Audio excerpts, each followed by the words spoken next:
They always come back and say Fauci was responsible for closing schools. I had nothing to do. I mean, let's get down to the facts. There's not a single solitary Biden man that is younger than any Biden woman.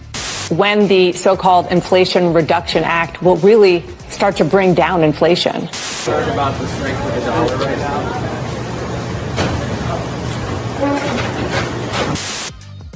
Fauci on ABC this week said, I had nothing to do with closing schools, so nobody listens to you at all? Is that what you're saying? Joe Biden gave an interview while eating an ice cream cone and also had his weekly weekend bumbles. Inflation is up, and also a hilarious story involving poop in Seattle. You're not going to want to miss this. All that and more coming up on this episode of Daily Caller Live. Thanks so much for tuning in. My name is Jobob. Daily Caller Live starts right now. 3, 2, 1. Here we go. Might be the only brown guy in Earth named Jobob. That is actually her name, Jobob. Live from the dingy bunker, completely cut off from the outside world, except for you fine folks. My name is Jobob. This is Daily Caller Live. Thanks so much for tuning in on today. It is October 17th, the year of our Lord 2022.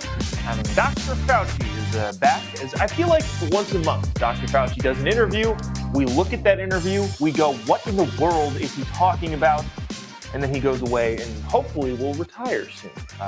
And by hopefully will retire soon, hopefully will be, I don't want to say indicted, but questioned thoroughly by the Congress when it hopefully or probably flips sides this November. But before we get to Fauci, we got to do our weekly Monday tradition of Biden Bumbles. The president of the United States was in Orange County this weekend. Actually, this is the president and I were speaking about 5 miles apart from each other on Friday evening or sometime this weekend. And I don't know. I think I probably had more people there at my thing. So anyways, President Biden was out and about on the weekend. I feel like I say this a lot, but for national security reasons, they should stop giving this guy a microphone. If you've seen this clip in which he alleges that no Biden man is younger than any Biden woman, I'm not going to try to explain it. Look, I'm just going to play you this clip. Watch this. Be astounded with the insanity that is American politics at the moment and the culture that we're living in and the society that we've constructed. And just, here we go. Watch this. I married up. I was one of those guys my whole life. I've been surrounded by women who've taken care of me. Maybe they're smarter than I am. My younger sister used to be 3 years younger than me. Now she's 23 years younger. There was not a single solitary Biden man that is younger than any Biden woman. And my wife, by the way, at a community college, my wife is teaching today. My wife is a full-time college professor at a community college. Yikes. Okay. I don't know. There's no commentary there. Just, this is the world we live in. This is what the president says. And hopefully China doesn't invade, considering that I don't know how good of hands we will be in. We'll be in very, very old hands, but that's that. But this is the interview, and by that I mean he was at an ice cream shop, which we can go down the rabbit hole on the optics of Joe Biden going to an ice cream shop. I think, and unfortunately they might be right, but I think the Biden press people are making the calculation that when he's in Southern California, for example, or really anywhere around the country, the local media isn't going to say anything in an article that people are going to read. So they'll probably just take pictures like the paparazzi of Joe Biden in an ice cream shop. And that's what's going to reach the majority of Americans. Their calculation is that nobody actually pays attention to anything that's going on. And unfortunately, I think they're right in a lot of ways. There's a lot of people that just don't pay attention. So they send him to ice cream shops. And while he's in the ice cream shop, he's eating his ice cream. Doesn't take a break, by the way, to listen to reporters. Is like chomping down. And I'll show you the video right here while somebody asks, hey, what about inflation? And then he gives a bizarro answer. I think he said, well, I'll play you what he said. It's a little bit hard to hear, so we'll kind of rediscuss at the end of it. Then he's got one of his White House press people on CNN trying to absolve the problem that he created while he's eating his ice cream during his interview. Watch this clip and we will discuss on the other side. Oh, also, by the way, if you haven't already, would really appreciate it if you click the little like button down here or the little reaction button down here and the little share button, or give us a comment. Let us know what you think. There's a lot of people in the comment section talking about a lot of different, oh, geez, some of these jokes are very funny, but also not, oh man, the Iraq thing maybe we'll talk about that in a little bit. Joe Biden said that I believe his son was killed serving in Iraq, which actually I heard an interesting justification for that. Not necessarily agree with it, but anyways, sorry, out of control, going off the rails here. Click the little like button, the little share button, really, really does help us out. Really appreciate you doing so. And also watch the ice cream interview. Are you concerned about, just one more economic one, are you concerned about the strength of the dollar right now? I'm not concerned about the strength of the dollar. I'm concerned about the rest of the world. Does that make sense? Can you explain that? Yes. Our economy is strong as hell. The internals are. Inflation is worldwide. It's worse off everywhere else than it is in the United States. So the problem is the lack of economic growth and sound policy in other countries, not so much ours. And that's how it's worldwide inflation. It's consequential. So, okay, if you couldn't hear that, again, it was a little bit difficult to hear just because the audio in the ice cream shop, because they give interviews in an ice cream shop. He said, well, I'm not worried about the strength of the dollar at all. I'm worried about the rest of the world. Dang, this is a new take that I haven't heard from the presidency really ever. Generally speaking, I think the president is supposed to represent and therefore advocate for the American people and the citizens that occupy this country. Didn't know that we were more concerned about the rest of the world.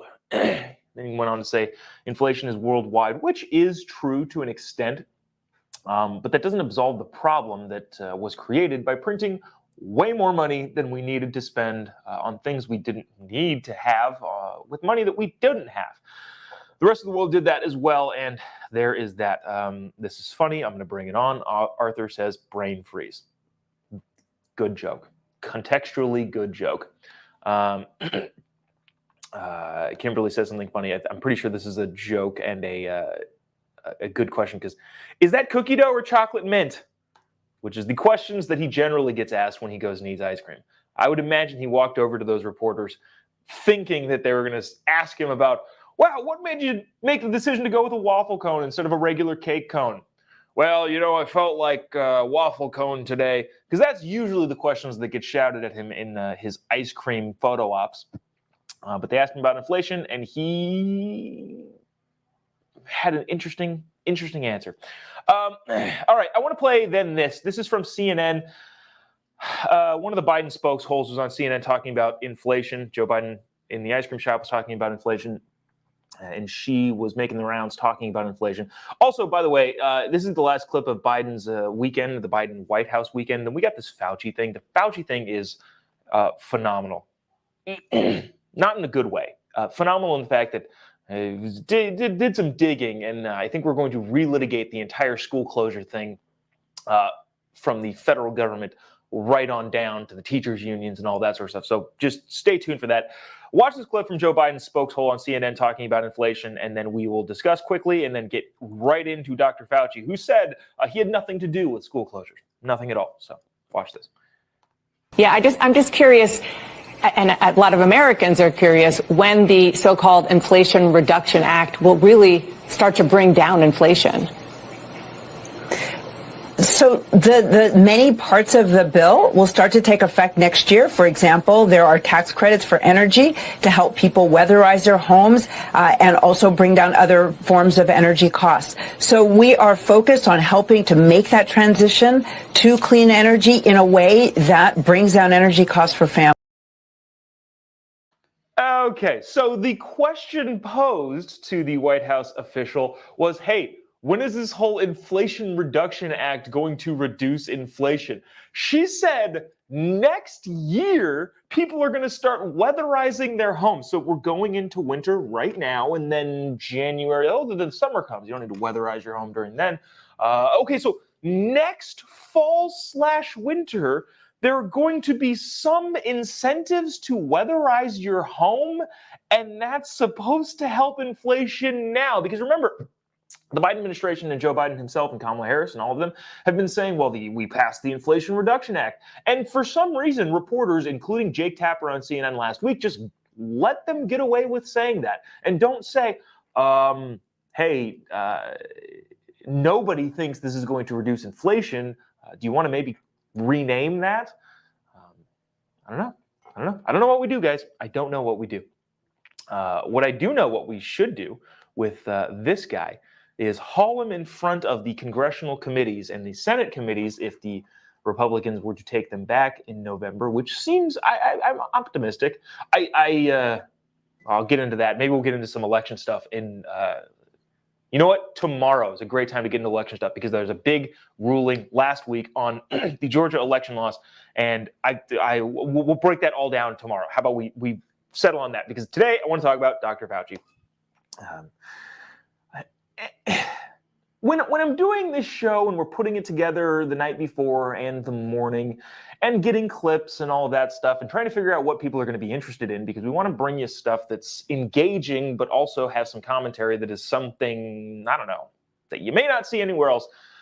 It's difficult to know how much Dr. Fauci we should continue to talk about. In a lot of ways, his quote-unquote retirement, or when he knows that probably Republicans are going to take back the House and, well, definitely the House, maybe probably the Senate. I think that's a good time for him to retire, he thinks. His net worth with him and his wife increased $5 million during the pandemic, such as everybody's. Everybody's net worth during the pandemic went up, right? Oh, wait, yours went down? Just Fauci? Okay.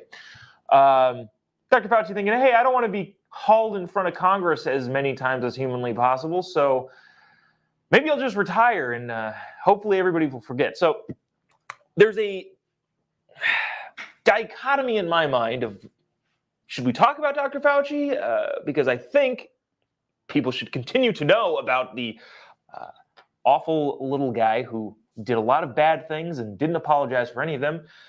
Or should we just let him ride off into the sunset and say, just get out of here, go away, be gone? I chose the former because Dr. Fauci went on ABC this week and gave an interview in which he said, first of all, so context, these school closures probably, arguably the worst thing that we as a whole of society did. Closing schools and keeping kids out of schools was awful, and millions of American kids probably will never catch up to the grade level that they were supposed to be in after 2 years of closures. Not to mention the side that is so pro-poor kids, and by that they generally also mean minority kids, really set those poor kids and minority kids back a lot with school closures. But, you know, they don't like to talk about that. Watch this clip from Dr. Fauci on ABC this week, over the weekend. I think it's fascinating just from a, dude, what is going on in your own brain perspective. I don't know. I don't know what he actually believes, what he actually thinks about himself. But I know he's trying to spin desperately. And let's watch this clip. A little longish, but really, really interesting just to see the way that this guy's brain works. Check it out. Was it a mistake in so many states and so many localities to see schools closed as long as they were? I think in some case, I don't want to use the word mistake, John, because if I do, it gets taken out of the context that you're asking me the question on. All right, sorry. I want to jump in really quick here. This is a age-old politician thing. Nobody can ever admit mistakes. Literally, and this is Republicans, Democrats, independents, bureaucrats. Nobody ever says, oh, yeah, we got that wrong. Because exactly what Dr. Fauci said, well, I can't say I made a mistake. Nobody ever says they made a mistake. I honestly would trust politicians way more if, for some reason, and I don't think he can actually do this here, but if they make a minor mistake, oh, yeah, whoops, sorry. Hopefully that mistake didn't kill anybody, but in a lot of ways, like, I don't know, with, let's just say, trying to revamp the DMV, like, oh, this structural thing didn't work. Sorry, my bad. We'll try again. I would have a lot more respect for politicians or bureaucrats if they did that. Anyways, sorry, continuing on. Well, did we pay too high a price? Yeah, I would say that what we should realize and have realized that there will be deleterious collateral consequences when you do something like that. This idea that this virus doesn't afflict children is not so. It does. We've lost close to 1,500 kids so far. Okay, sorry, I wasn't planning on jumping in constantly. Yes, that's bad. Is 1,500 kids dying bad? Yes. Do I want 1,500 kids to die? No. But the quote-unquote protection of a couple kids who, mind you, that number is not as high as the flu season, as drowning, I think, in the United States. That number over the course of 2 years is very, very, very small. And should we upend the lives of millions, tens of millions of American kids to maybe protect a very, very small few? I don't think so. Probably not the best interest of the greater populace. But yeah, so Fauci's saying, well, it does affect children. This very, very, very small fraction of children unfortunately passed away. Again, I'm not pro kids dying. Nobody is. But relative to the greater population, not a good argument to be making. All right, sorry, I wasn't, again, planning on jumping in. But much less than the older population, obviously. Oh, of course. Yeah. But you shouldn't discount that it does afflict children, so it isn't without consequences. If you go back, and I ask anybody to go back over the number of times that I've said we've got to do everything we can to keep the schools open, no one plays that clip. They always come back and say Fauci was responsible for closing schools. I had nothing to do. I mean, let's get down to the facts. All right, so Dr. Fauci saying he had nothing to do with closing schools. Now, he then goes on to talk about, well, if you look it back and I said this and I said this and I said this, okay, fine. I'll go find some interview clips from, let's just say, early 2021. I think this clip that we have with Andrea Mitchell is like February 2021, so like a year into COVID. And Dr. Fauci does say we should be trying our best to open schools. He does say that. However, he says a lot more things that completely negate his whole idea of we need to open schools. Watch this clip to kind of give you some context, and then we are going to just abominate the federal government and the way that they interacted. And I don't know if you remember this story from a couple months ago, maybe even a couple of years ago, that the teachers' unions were very, very heavily involved in keeping schools closed in order to make more money. They used your kids as negotiating pawns to make more money. Wow. Huh. Just when you thought you couldn't get evil enough. Check this out. More. This is Dr. Fauci, February of 2021,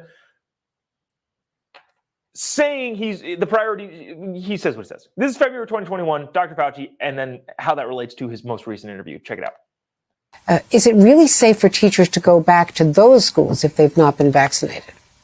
I mean, obviously, you want to optimize the situation in schools. I mean, there are 5 or 6 things that the CDC has in their guidelines that you would like to optimize to get the children back to school, where the children can feel safe and the teachers can feel safe. You know, and you brought up several of them. I mean, obviously, masks, we want to make sure we supply masks. We want to make sure that the ventilation is appropriate. We want to make sure that the spacing can be done.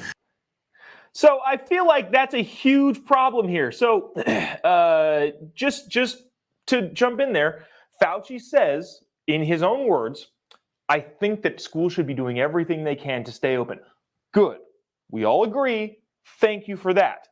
Having said that, when you set the parameters in a way that can never be met, you saying that schools should try to be open is completely useless. He says, well, schools should be open, but only if they have proper ventilation. You want to know how many schools actually used that COVID money to get better ventilation? I think the answer is close to 0, especially when you look at it as a percentage.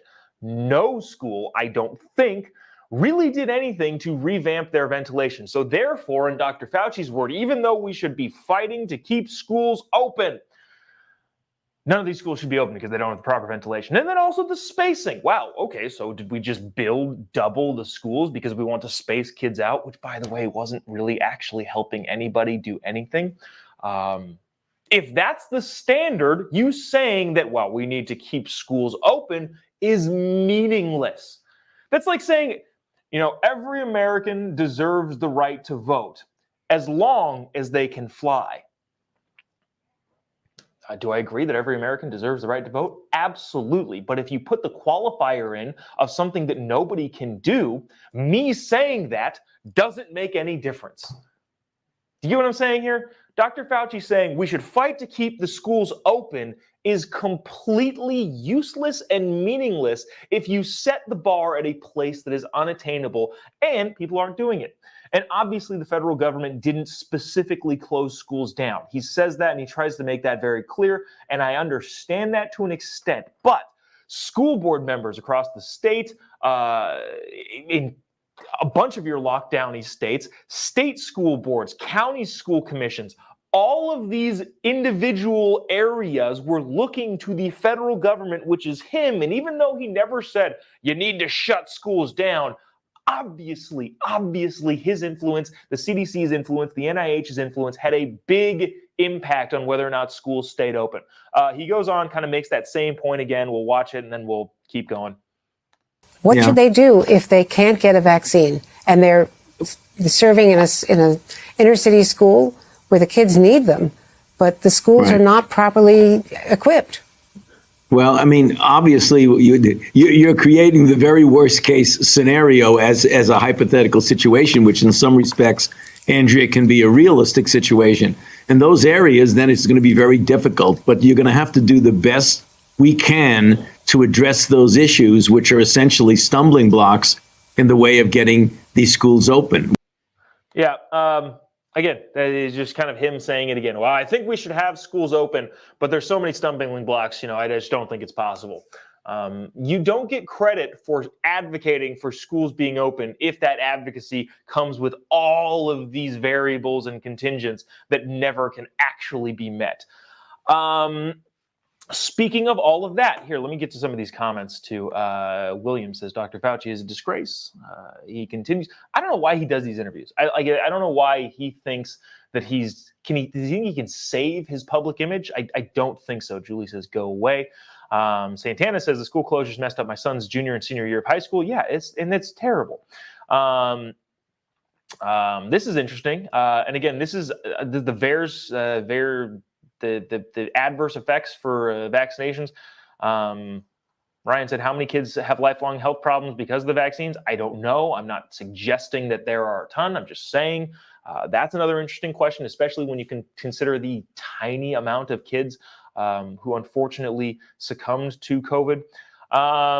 Then this one, Kevin says, guidelines you would like optimized. He won't give a direct answer. Yeah, exactly. That's the problem, considering Dr. Fauci never actually pinpoints anything, and therefore he thinks he can get away with saying, well, I never had anything to do with school closures. I want to go to this article before we move on to the Seattle poop thing, because I thought this was fascinating.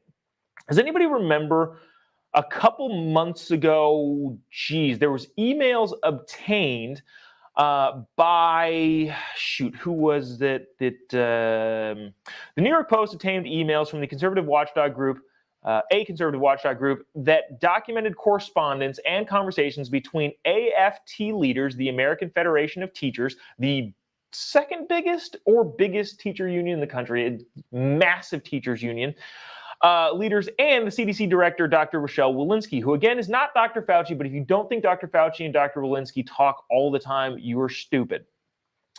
Including an email that was forwarded to Walensky by a White House official. So since we're kind of running low on time, and I feel like I've been jabbering on about this because it's really, really irks me, I just want to have a quick reminder that the teachers union emailed the White House on how they believe that the school openings should take place. Well, we need more money. And they said they would use it for ventilation, spacing, all stuff like that. But really, it ended up backing up their unfunded pension liabilities. The teachers unions needed more money because the pension funds in so many states, especially in states like California, where the teachers The teachers union pension is going to bankrupt this state if you live in California. It probably will do the same for a lot of other people. Anyways, the teachers unions know they need more money to cover their unfunded pension liabilities because they negotiated so poorly with the states. They then said to the White House, hey, we're mobilizing votes for you. So do you think that you can get us more money in order to, quote unquote, get our schools open? What they're really doing is holding your kids captive, and they're trying to get money to backfill the pension liabilities. The White House then sent that email to the CDC and said, hey, just so you know, we need to fight to get more money for the teachers unions or else they're not going to vote for us. Do you think that you can put some guidance out maybe that causes schools to close for even longer? Because the longer they're closed, the more the teachers union can advocate for keeping them open. And the more money that they can get. So the bottom line is the teachers unions was effectively in communication with the CDC saying that, well, we need these schools closed in order to get more money. Can you issue guidance to keep them closed? And if you don't think Dr. Fauci was involved in that at any level, I don't know what to tell you. He has to be. I'm not sure when those emails took place. I'm not going to read this entire article. That's the summary of it. I just wanted everybody to remember that the school leaders, the teachers unions of the United States of America, advocated for keeping the kids out of school, and Dr. Fauci and the CDC and the NIH and the White House were all complicit in it. They used school students, young kids who will never get those 2 years back, as bargaining chips and pawns in order to increase their own coffers. Dang. Okay, cool. Let's talk about poop. That's a transition. Poop. Chucking is never funny. Poop chucking, never funny, guys. This story, hilarious, out of Seattle. Our friend Ari Hoffman, who I believe hosts a show in Seattle. If you're watching from the greater Seattle area, you may appreciate this. Adjust the chair a little bit. I saw this, Ari shared this thing, and I just thought it was hilarious. This city council person, now, okay, I'm going to preface this. This is not funny, ladies and gentlemen. This is a serious topic. Someone is throwing poop at the home of one of Seattle's city council people. I don't think this is funny. I don't think you should think this is funny. This is not a joking matter. Somebody is throwing poop at a city council person's house. And I'm not advocating for this at all. I think it should stop immediately.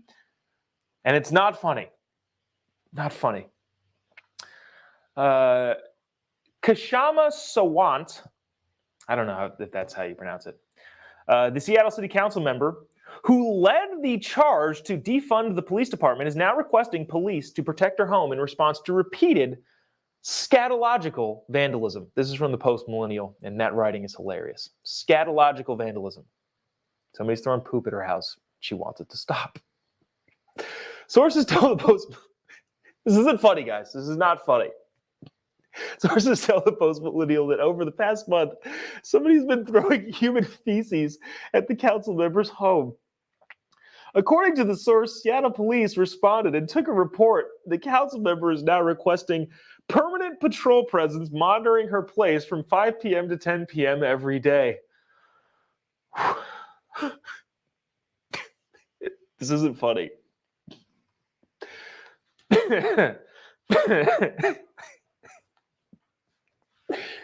This is not the first time. So the irony here is this city council woman, this city council, I'm not going to assume her, their gender, is requesting police detail after having repeatedly advocated for defunding the police. This is also the city that Chaz took place in, or Chop. I'm not really sure the city block that like anarchists took over and then failed to maintain, even though the city council was like, yeah, I guess you can just have that now. This is one of those people that was like, yeah, Chaz is great. We should defund the police. There should be no more policing. But also, when people are throwing poop at my house, can you come and stop by my place? This is not the first time the council member has asked for police protection. In December of 2020, following the riots that rocked the city in the wake of George Floyd, Sawant demanded police protection in response to threats. I can see that. That's fair.